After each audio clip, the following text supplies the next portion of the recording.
What's up mga kalapatids? Kwentuhan na naman tayo. So nung Sunday nga mga kalapatids, ano nga tayo?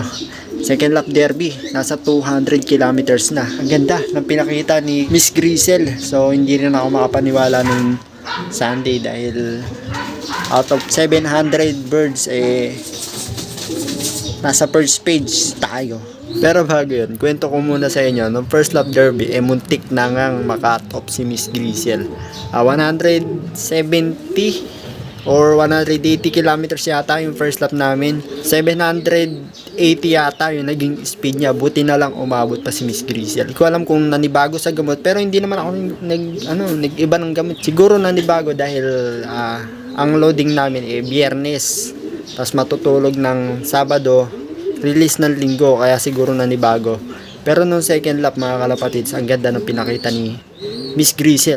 Ito na sana, ito na mga kalapatids. Ito na si Grisel, 10:35. Nice. Nice boy. Nice boy. Pasok. Pasok. Pasok boy. Pasok, pasok. Pasok. Kumula. Ito na si Grisel.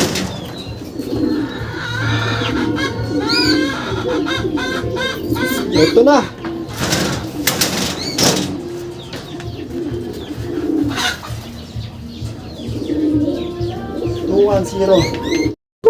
Ito na, sticker niya 2103454 si Miss Grisel, second lap derby. Hindi nga natin alam kung anong lagay niya sa polling. Woo! Time check, na-clock natin sa 10:37. Balitaan ko na lang kayo mga kalapatid. Alright, nice. Second lap, pang 27 siya sa clocking over 700 plus birds. Pang 27 si Grisel. Today is ano nga pala, Wednesday, August 28 mga kalapatids, at ito na yung kondisyon ni Miss Grisel. Yes sir, galing nga pala siya kanina sa Midto. Shoutout kay Boss Mark. Domingo, tayo nagpapamidto sa kanya. Ang toss niya kanina nasa 58 kilometers of 53. So ayos na yun. Buti na lang nakauwi kasi medyo masama panahon kanina. Smash daw. Ayan, nakauwi siya. 6:10 pinawalan, dumating siya 7:9. Hindi na rin masama kasi mid-toss na rin yun. Ito pala ang kondisyon. Ito yung kondisyon niya, napakataba niya. Ayan, kita naman. Punong-puno yung katawan. Tsaka ang kinis niya guys. Sana pansin ko nung first lap and second lap mga kalapatids, pagdating niya relax lang yung ibon, hindi siya lusak, hindi siya tumutukod, hindi siya masyadong hinihingal. Yan. So nung second lap derby nga, ano siya, pang 31 place out of 700 plus birds. Nasa first page tayo. At maganda rito, polling winner siya kasi yung nasa taas namin hindi pala mga naka-polling. So possible pang 4th or 5th siya sa polling winner. Yes sir. Ayos. Abangan natin to next week. Sa linggo na, sa Sunday na, third lap derby. Malayo-layo kasi paduguan. Kaya ako sinabing paduguan yung third lap namin kasi nasa 80 or 70 kilometers yung nilayo. So kailangan ng maganda-gandang kondisyon ng ibon natin. Kailangan ng mid-toss talaga para hindi manaba. At kailangan ng yung pahinga, siyempre. Ayan. Bukas pahinga na ito, tsaka sa Biyernes. So dito lang sila sa loop. Yan ang ginagawa ko. So yung iba naman loading na, nagtotos pa rin. So dun sila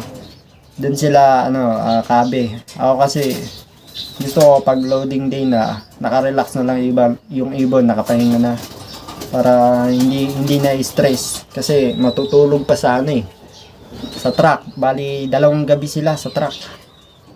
Tapos doon kakain. Sa mga nagtatanong naman kung ano yung ginagamit kong pabaon, kasi ang dami nagtatanong ng mga hindi ko lahat masagot. Ang pabaon namin mga kalapatids, gawa ni Sir Peter Gumapal, ang ating napakabait na mentor. Shoutout pala, nakuha na natin ang full siblings ni Lady Bass. Pangalawang full siblings ni Lady Bass na na-acquire natin kay mentor, kay Sir Peter Gumapal. Yes, yan ang gagawin nating breeder. Yung unang na-acquire natin, yun ang ililipad natin. So, yun ang paglalaroan natin. Ang ginagamit ko nga pala ay Nature Nutrients. So, ngayon lang nilabas sa market yun kasi panggamit lang talaga nila. Pero, subok na din talaga. At nasubukan ko naman na napakaganda ng resulta dito sa ating loop. So, yung kondisyon ng ibon, hindi siya nalulusaw, hindi siya nalulusak. Sakto lang kanyang yung gamot talaga. Pang-ibon talaga. Meron kasing gumagamit na mga ibang kakilala ko, mga kinagamit nila pang manok. So minsan kasi rin kasi medyo sumusobra. Maganda pero nalulusaw Parang ganun. Kasi gumamit na rin kasi kung ano-anong gamot na pang manok Hinahati ko. Hindi tama yung dosage. Pero dito sa may Nature Nutrients, ang ganda. Kita nyo na may kondisyon ng ibon natin. Nag-iisa lang yan. Live yan mga kalapatids. Hindi pa yan nagpa-cut off ng ibon na to. Muntik lang ng first lap. Buti umabot. So ginagawa ko, sistema ko, tuwing Sunday, flashing ako. Yung ginagawa ko, pito-pito. Yung dahon ng oregano, tanglad, luya, bawang, yun. Nilalagaw ko yun, tsaka nilalagyan ko ng molasses. Wala akong honey, kaya molasses lang, tsaka asin. So yun yung binibigay ko sa araw ng Sunday. Sa araw ng Monday, puro yan, probiotics. Yung probiotics na ginagamit ko is yung nakasachet. Bahala na kayo mag-search kung ano yun. Hindi na ako gumagamit yung ginagawa-gawa lang. Kanya-kanya ng trip yan. So ako, yung binibili na sa market, yung talagang nakasachet, pinag-aralan, kompleto, yung basta, meron kasi ako napanood na narinig sa isang veterano kasi mahirap na mag-talk pero mas gusto ko na yung binibiling nakasachet na probiotics, mas effective. Hindi ko naman inaano yung ibang gumagawa ng probiotics pero kanya-kanya tayo ng trip. Sabi nga, everyday is a learning dito sa pag-iibon.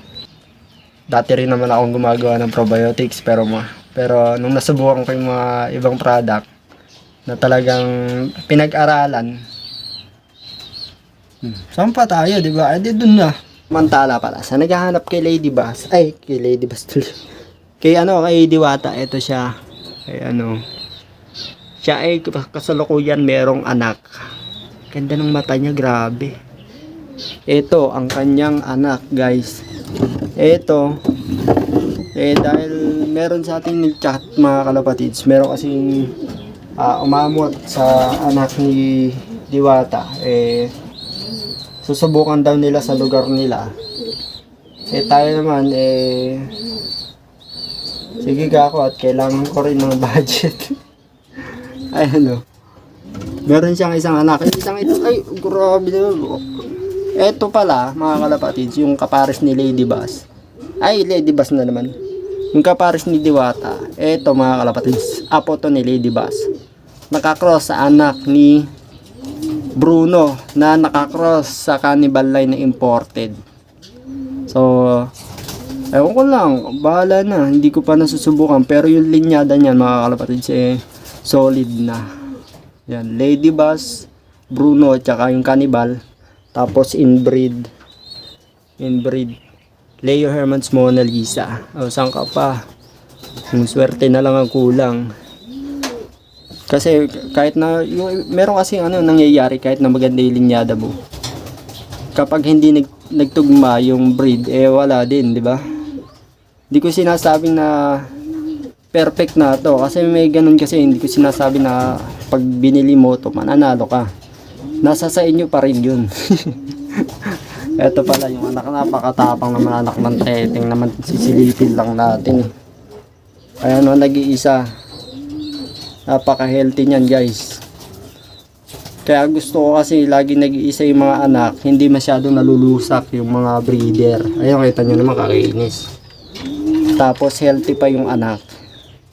Yun ang diskarte ko ngayon.